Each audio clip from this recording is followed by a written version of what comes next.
We've made it quite a ways already. This is Skirk, when she first began training under Sertology. I have set your broken wrist. Tomorrow, you're to train twice as hard.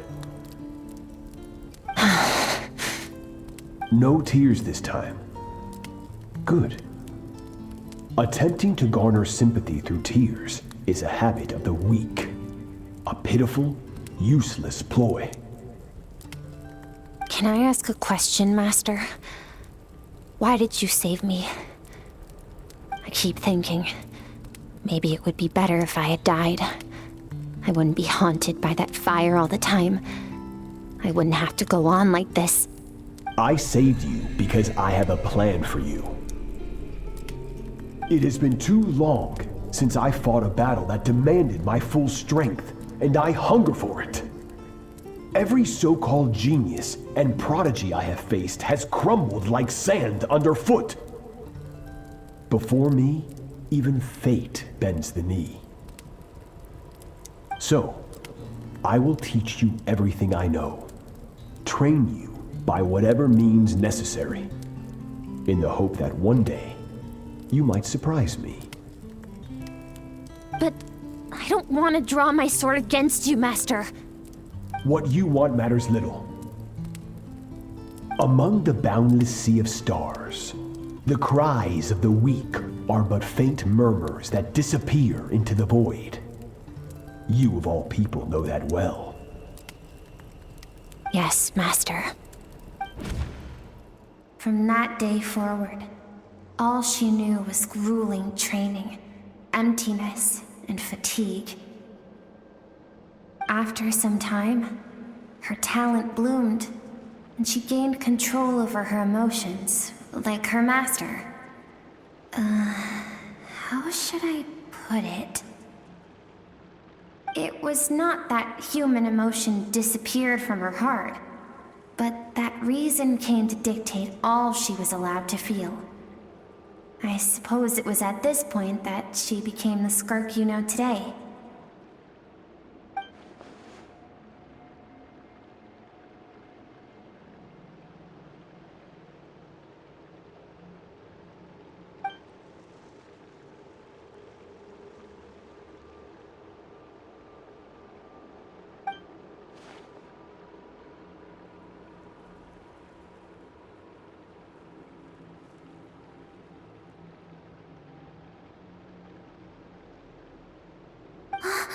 We're nearly there. I almost don't want to reach the end. Well, shall we? This is the final stretch.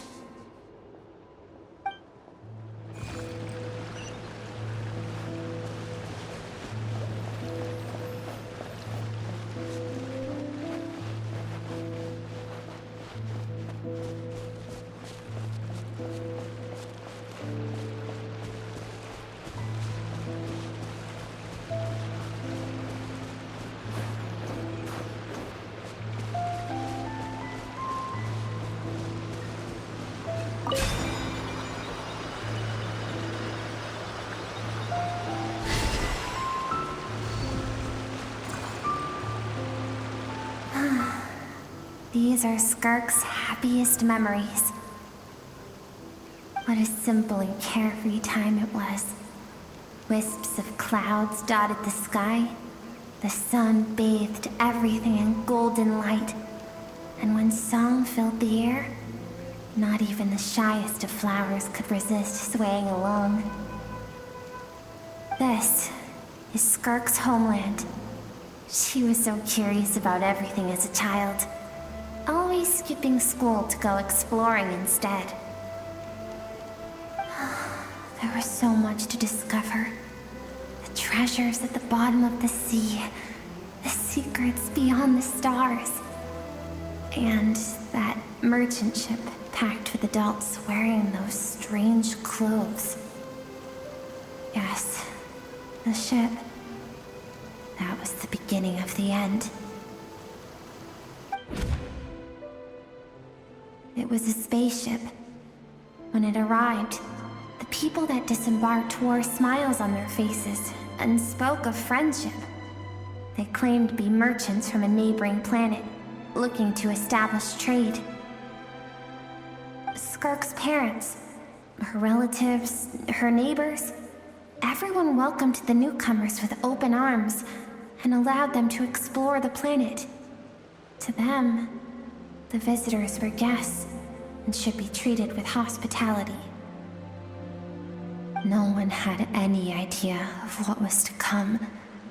Several months later, an army of unknown origin arrived without warning and carried out a ruthless campaign to destroy everything and everyone on the planet.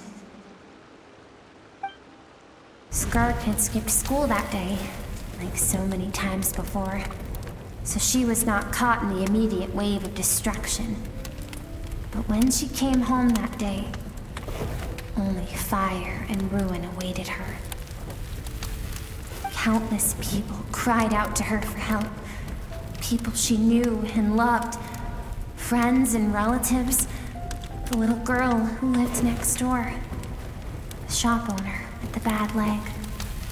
The bad-tempered teacher she had made fun of just that morning.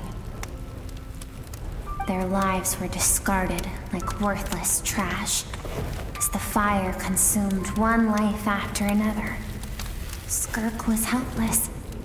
All she could do was run. And so she did. She kept running until an unexpected figure crossed her path. If Sertology hadn't been there in that moment, the fire would have claimed her life too. And there she would have remained, left to rot in the scorched earth, with no answer as to why any of this was happening.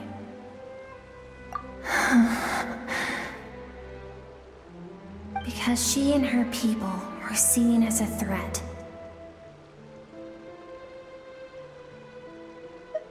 As the initial merchant ship explored the planet, they discovered that it hadn't always had the condition to support life.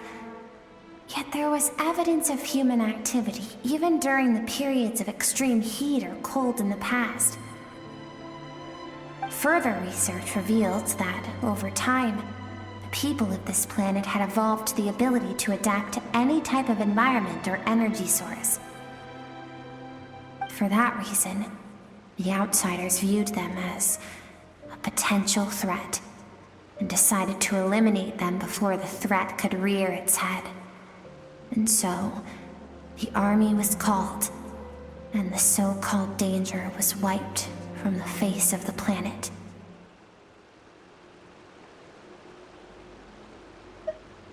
Senseless, isn't it? Deemed a threat because of a gift they didn't even know they had.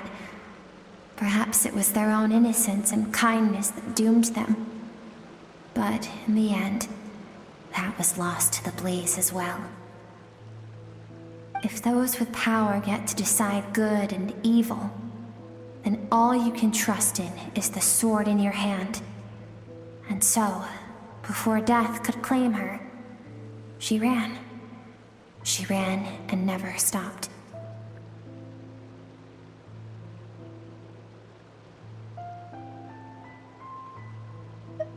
No one wants to relive their most painful moments.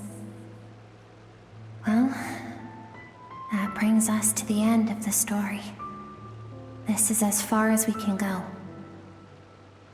Skirk is waiting over there. For both of us. Let's go to her. It's time to fulfill my purpose. And my greatest wish over all these years.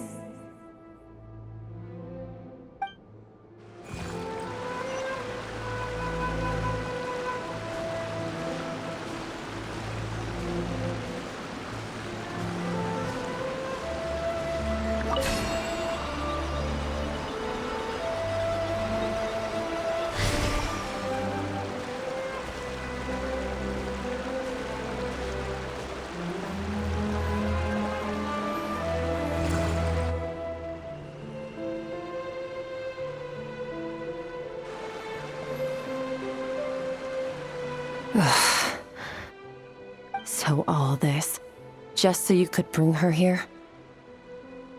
I have things to say to you. Well, to me. I want someone to witness our reconciliation, even if it takes an argument to get there. And she is the best choice in this moment. Her suppressed emotional self. The version of herself she keeps locked in the recesses of her mind, stifled by reason. All those rejected impulses, those discarded aspects of your past selves, they are a part of me now. I am who you used to be. Someone you have refused to face for too long. So, I came to face you instead. You're wrong. I've faced you all along. And that's exactly why I keep you locked here. Your existence makes me weak. Moments of joy and longing are when we are most vulnerable. Don't forget, it was a penchant for goodness over reason that doomed our homeland in the first place. The vastness of the universe renders everything insignificant. Our feelings most of all. Even so, learning from the mistakes of the past doesn't have to mean erasing everything. Strip yourself of your so-called weaknesses, emotions like kindness and empathy, and what makes you any different from the ruthless soldiers who slaughtered our people? The difference is that I'm doing what is right, what is necessary. I allow you to exist, but with limited freedom. That is the greatest kindness I can offer. I have shouldered everything you couldn't carry. I rose above the numbness and emptiness, and it was cold, unfeeling reason that brought me this far. It made me who I am. It made me strong. That is the problem. I want to shoulder those things together. On the grand scale of the entire universe, maybe our feelings are vanishingly small, but why should that mean they don't matter? Emotion gives warmth to the cold expanse of space. It gives meaning to the world around us. Think back to those nights of gazing at the stars, those afternoons of exploring the unknown. Think back and let them grant you peace. A brief respite from the pressure you put on yourself.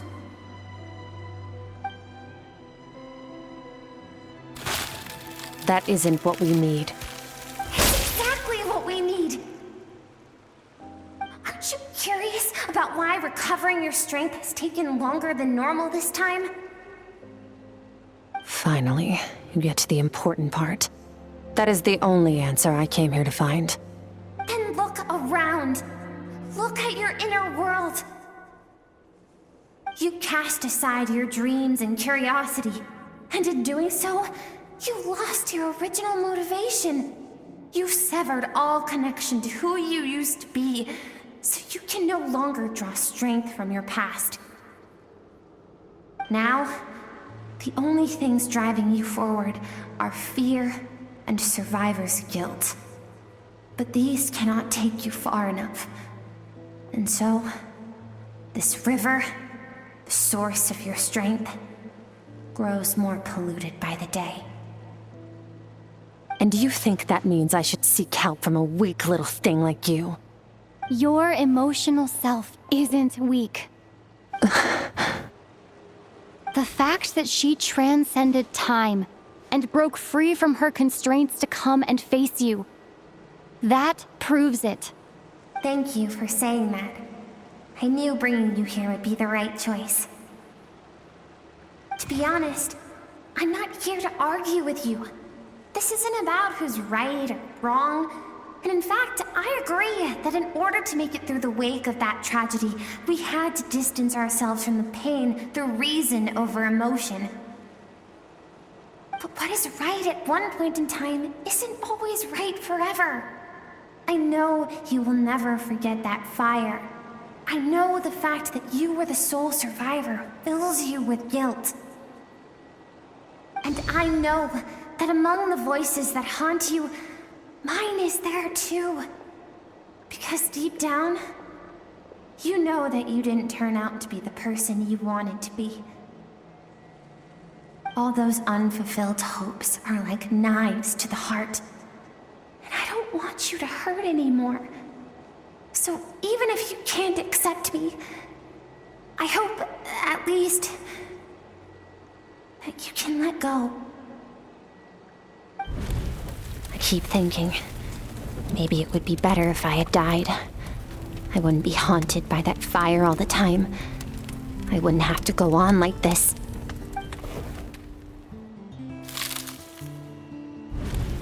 Your dad and I, we're not afraid to stare death in the face, but we need you to survive.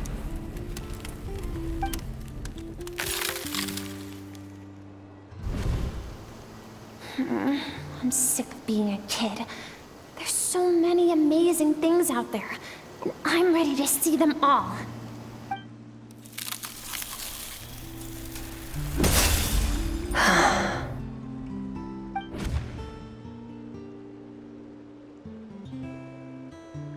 I remember.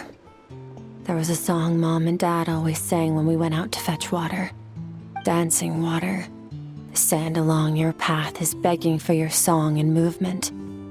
Will you carry this burden with you on your journey? I am not the dancing water, and you are not the burdensome sand.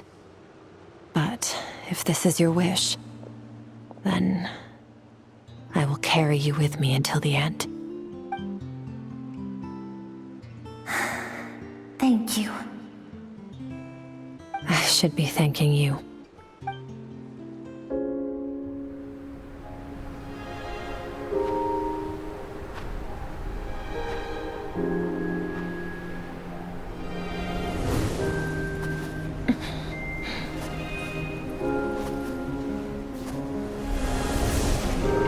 Run, Skirk, run! Remember, leave no one alive! Heed my words, Skirk. Let fear take root in your soul. Did you survive? Why was it only you? Skirk, did you become a positive light in this world?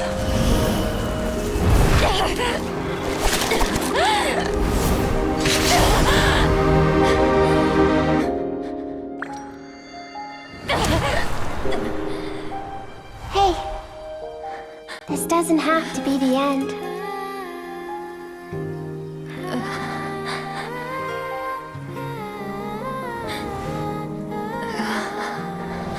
Life is a gift.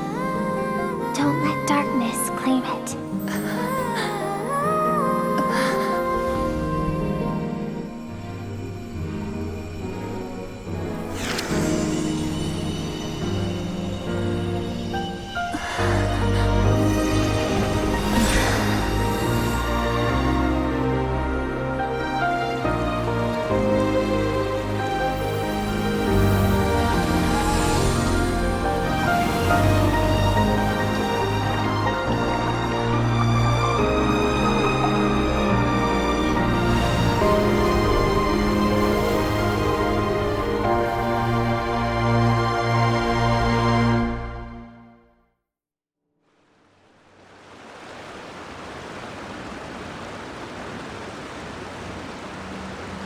So, you saw my memories then. I once asked my master if survival of the strongest was the law of the universe. He said no. But in a world without order, those with no moral boundaries tend to be the ones who survive.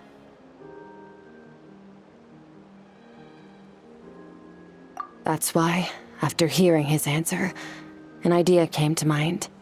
An idea that, one day, I would create a new world order. One in which there would never be another tragedy like that fire. One in which power was not the law of the land. But that means I must defeat him. Because my master, Sertologi, is, at the core, a defier of all rules and order. Yes, and not just because of the gap in our abilities, but also because I have no reason to see him as an enemy. Although his decision to train me was not made out of kindness, he did everything a master should. He saved my life, taught me the sword and the principles of strength. And for that, I respect him.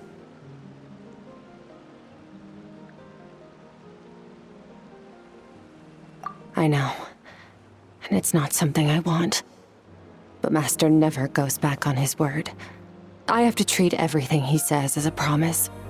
He's no longer into that, but he sends me messages through the abyss every now and then. Most of them are simple greetings, or an answer to one of my questions. Every time I hear from him, my heart skips a beat. And I wonder if this is the moment where he'll finally appear before me and tear down everything I've built to pieces. Maybe that means I do live in eternal fear, just like he said.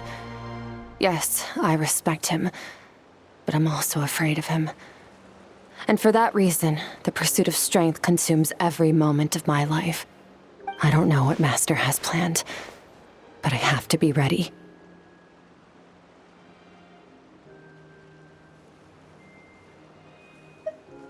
Help me? Why? This isn't your fight. Because if we want to build the world we both want to see, everyone has to be willing to fight for it. If we all do our part, we can make the entire universe a kinder place.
Oh, you're finally awake! Honestly, Paimon was gone for like 2 seconds and then she comes back and finds you both unconscious? Oh, you scared Paimon half to death! You're both okay, right? What does it look like?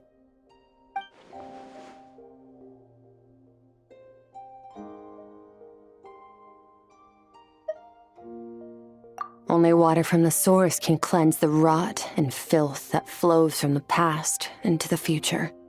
I taught you to incorporate the experiences from your journey into how you fight. I suppose what happened today will become an inseparable part of who I am. Okay, so Paimon feels like she's missing some important context. But whatever. Paimon brought back tons of delicious snacks! Let's dig in!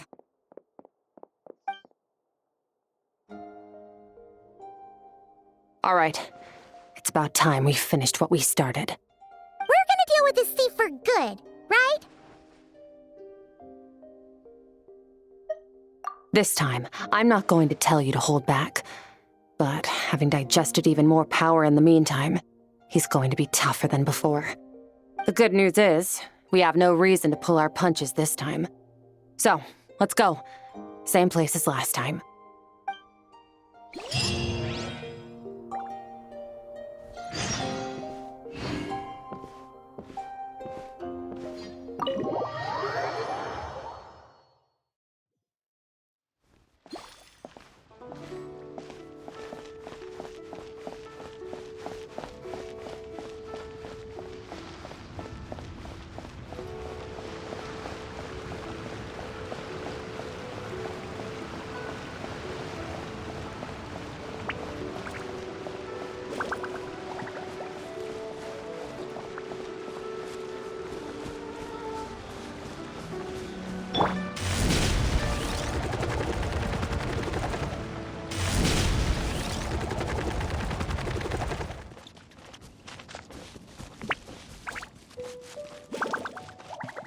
Running late again.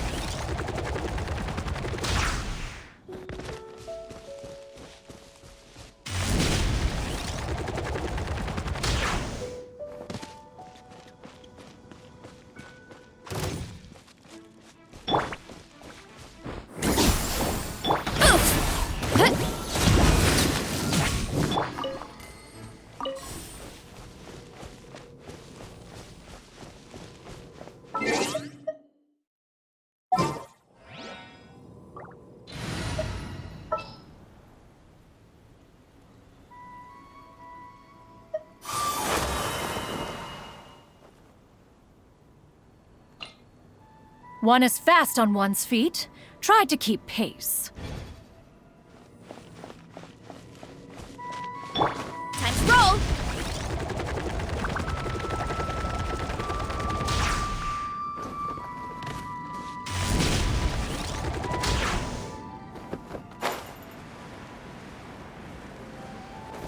Running late again.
form the all-devouring narwhal changed into?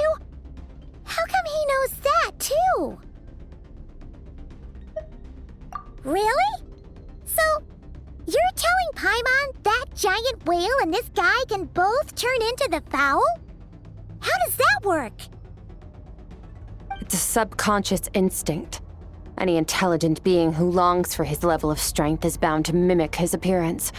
It's a natural response after encountering someone as powerful as Master. To them, he represents ultimate power. We know the person before us has encountered Master, and we know he stole a portion of my power. So it's not surprising that he would assume this form. Okay. Oh, the closer Paimon looks, the more intimidating it gets. Nervalette isn't here this time, so it's up to us. He won't have the nerve to steal again after we're done with him.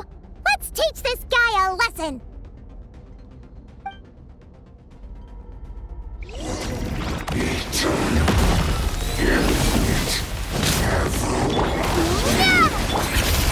Paradigm shift! Extinguished!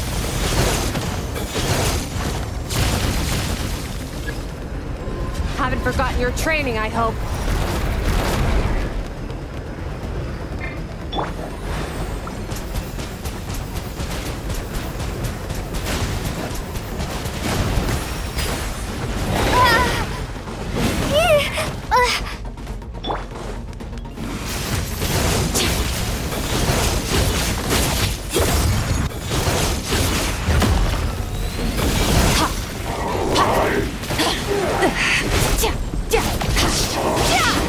His crown!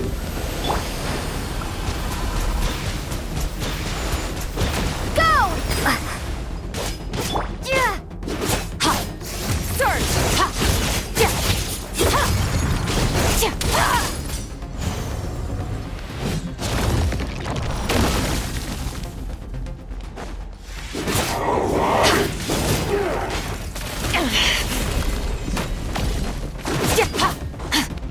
Merciless. Into the void.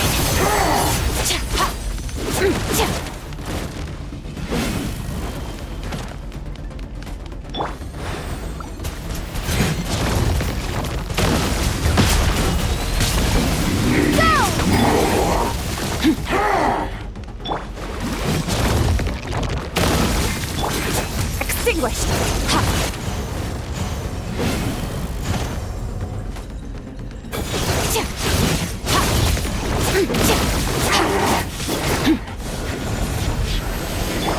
This world! Go!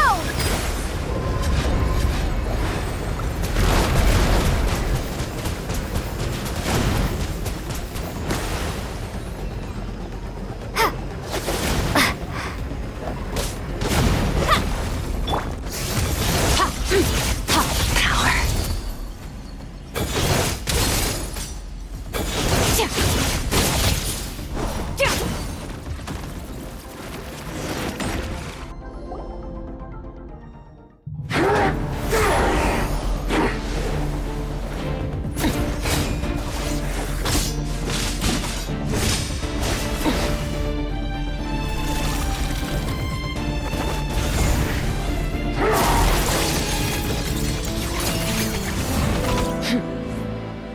Haven't had enough of my power.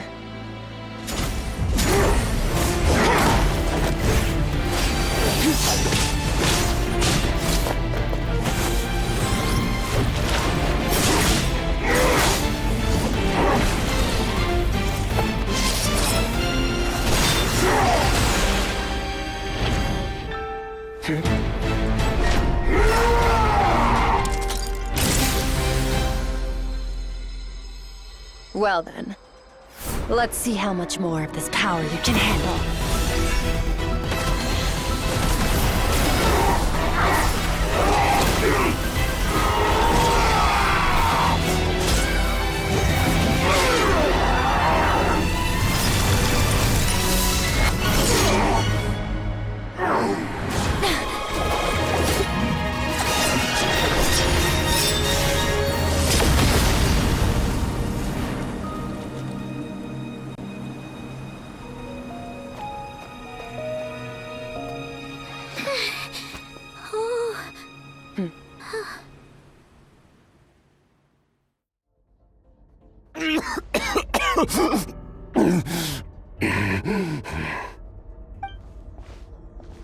Well, have you come to your senses? You saw that my body was at its limit. So, you deliberately channeled your power into me, knowing that it would destroy my shell from within. Such power. Such keen battle instincts. So you must be... Skirk, Sertologi's disciple. How long has it been? How long has he been away from Tevat?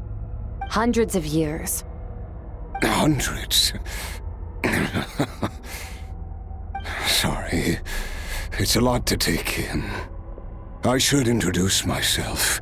I am Skofnungar, a friend of your master and one of his followers. This is the first time I've heard your name, Skirk. But hundreds of years ago, I knew you existed. And I knew you would come here. Hundreds of years ago? Sounds like you and Master have quite the history. Care to tell us about it? Of course.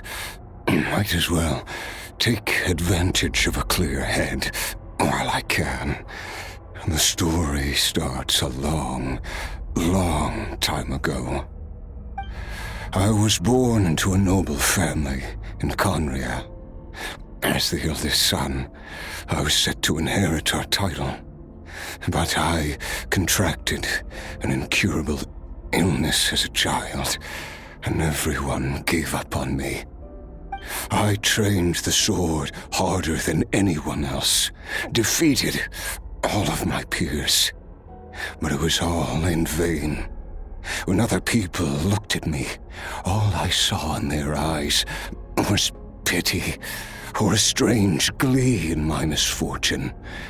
Even my parents were just waiting for me to die. Over time, my heart hardened, and I became aimless. That was the point where I met your master, Sertologi. We were similar in age, but different in background. He was born in prison, the son of criminals who had been sentenced to death. He spent his childhood wandering the streets, facing more criticism than the literary works in the Universitas Magistrorum. Yet, he always wore a smile on his face, as if kindness and malice were one and the same, and he could not see the difference. I still remember what he said to me when we first met. You need to fight to survive. Even if it's a losing battle, it should light a fire under you. How can you sit back like this and go down without a fight? That does sound like something he would say. He was the first to acknowledge that I was worth something, and he inspired me to keep going. When we sparred together, it was the first time I'd actually felt the thrill of combat. When I was 10, he stole forbidden research materials and managed to cure my illness. It was like there was nothing in this world he couldn't accomplish. When it came to the human form, he was always intent on pushing the boundaries of possibility. But somewhere along the way, I fell behind. My talents were nothing compared to his, and at some point, I realized he had pulled so far ahead, I was too embarrassed to even ask him to spar. After his grand endeavor was successful, he sought me out and said to me, This planet no longer holds anything of interest to me, so I'm leaving. But first, I have an offer. I can use a power I have just refined to break the curse of immortality for you. Your death was once what we worked so hard to prevent. But the immortality you now face is a different kind of pain altogether. I'll pass. Immortality doesn't sound so bad to me. Since I can't die, it means I have an infinite amount of time to get stronger. Maybe I'll finally catch up to you one day, and we can spar like we used to. Are you sure? I cannot say when I will return. Your body, or rather, your soul, might not be able to withstand this curse. All I can do is try. After all, a wise man once told me, people need to fight for their own survival. Wise indeed. Nevertheless, if you grow weary of the pain of immortality, and wish to experience a good sparring match before you wither away, seek out my disciple. Disciple? Never thought I'd hear that word coming from you. Nor I. But Vedifenir said I was destined to find a disciple out there in the universe, and bring her to Tibet. You know as well as I, Vedifenir's prophecies are never wrong. Well, now I'm curious about who this disciple of yours will be. All Vedifenir said was that one day, the stars shall bow in her honor. Sounds pretty impressive. Of course. Only the most outstanding people would have the right to become my disciple. Still self-assured as ever, I see. But you're not wrong. I'll be leaving then. Oh, and if you are serious about getting stronger, I left you a little gift in the primordial sea. As I've said before, walk whatever path you want. Freedom means even the wicked get to make their own choices. Waiting for me in the primordial sea was the all-devouring narwhal, already beaten into submission by Sertologi. In its weakened state, I was able to cut off part of its flesh and sew it into my own heart. Your heart? That sounds like torture! How did you even survive that? Because, of course, I bear the curse of immortality. So, you used the curse to turn yourself into a vessel for power. Even with that whale's ability, devouring power like that is not something the human body can withstand. With your body and soul constantly at the breaking point, it was the curse of immortality that sustained you. But that is not the path to strength. You have to pour your heart into it, work for it, dream of it. Instead, you stole something that didn't belong to you, and it backfired. You're right. I should have known better, but I had already pushed myself to my limits, and he was still miles ahead of me. So I had to take a leap of faith. I miss your master. I miss the days when we were all together, troublemakers without a home. I don't regret the choice I made. But if you'll allow it, I do want to apologize. To both of you. After the beating we just gave you, I think we can call it even. You're an interesting one as well. Sertologi's disciple. That's a lot to live up to. It can't have been an easy experience. I know what he's like. He rules with an iron fist, using despair and fear to force you to catch up to him, all the while standing ever out of reach. We're like mountain climbers in the dark, never knowing how much higher we have to climb, or when we will see the sun again. True. But I made up my mind long ago. No matter how dark it gets, I will not give in to despair. I will overcome it. Besides, after hearing your story, I suspect what Master really wants is not a battle that demands his full strength, but rather a defeat without regrets. Oh?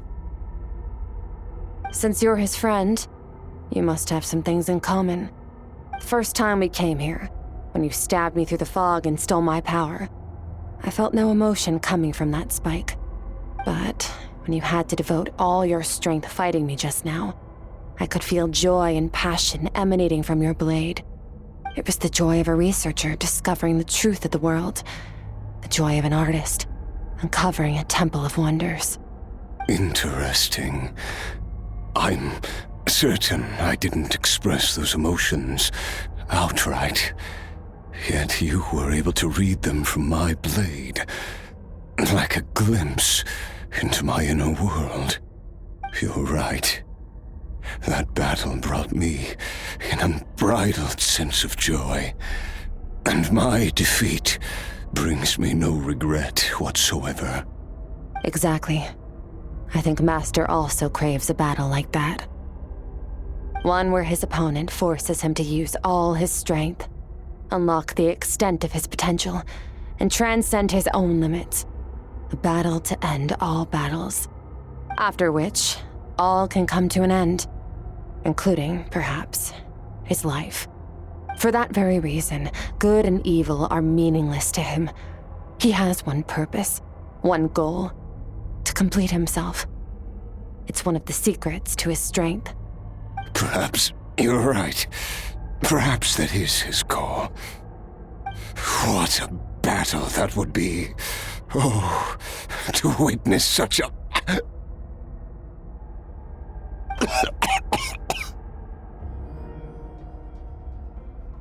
Are you okay?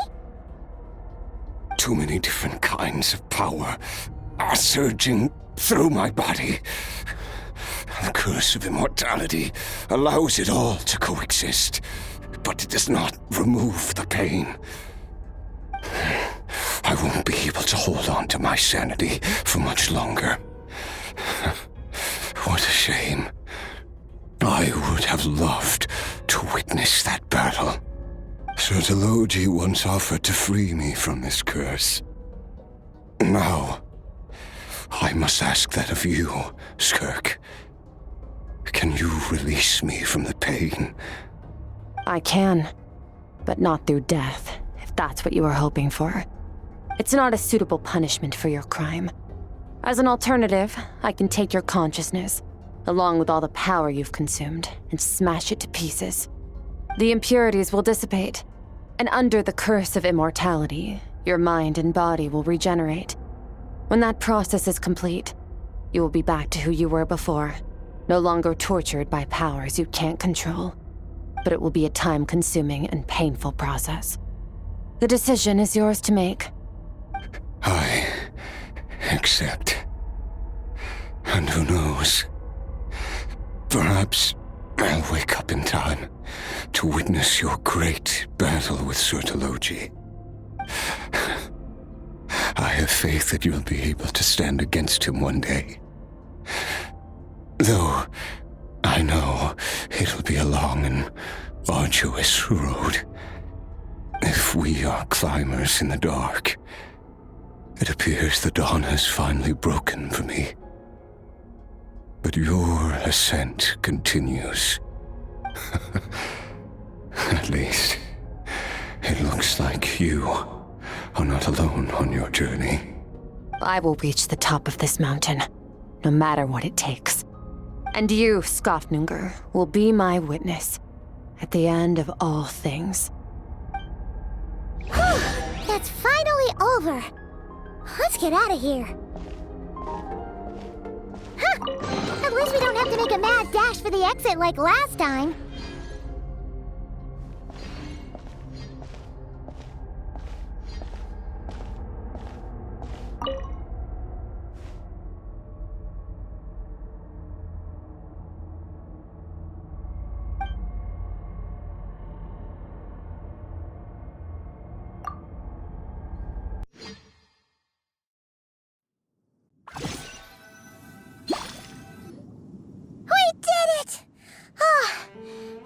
been a few days, but it feels like forever.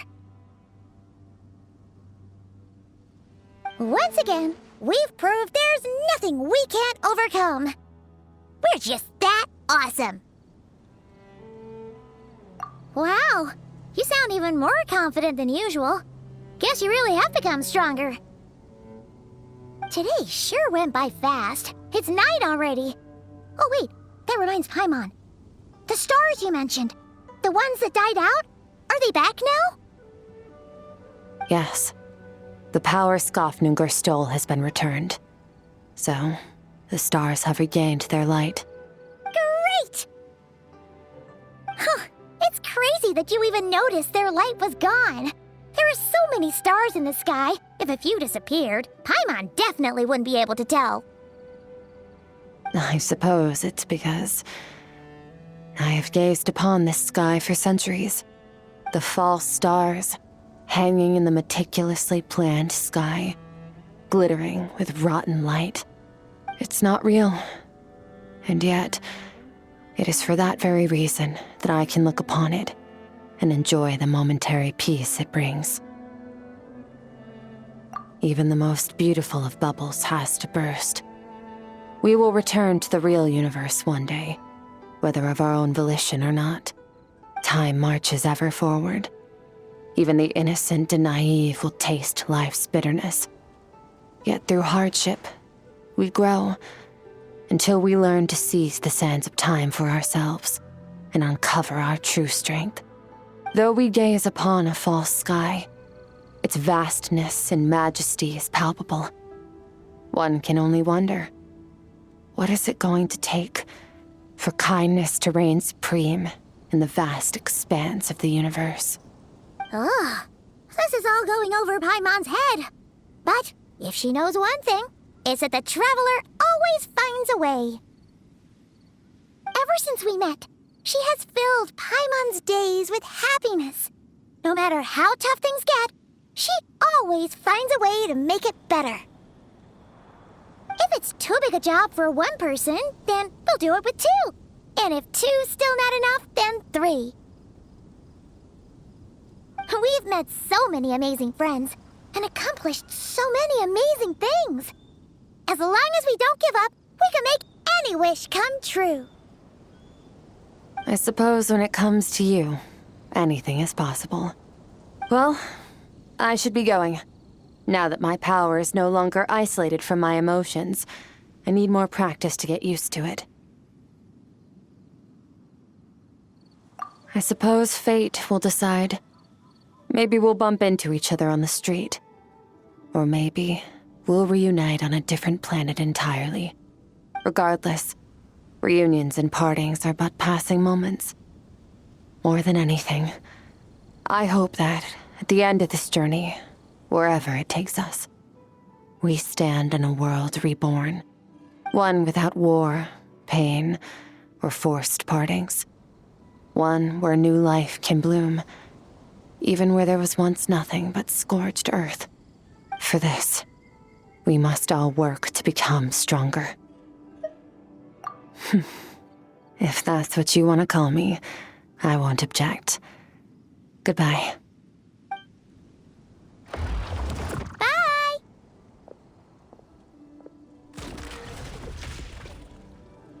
Is it just Paimon, or is she being nicer than before?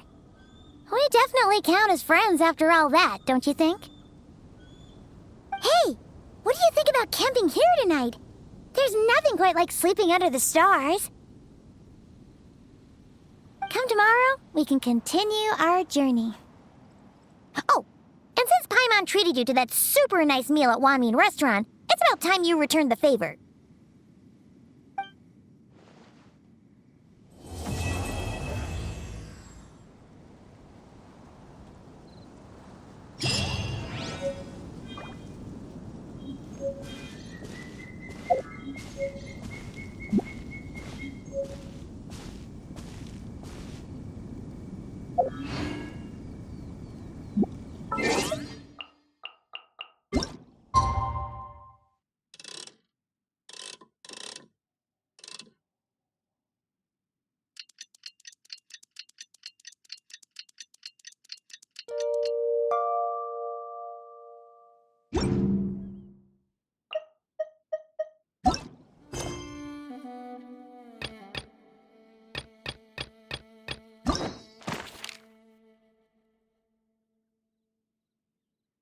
You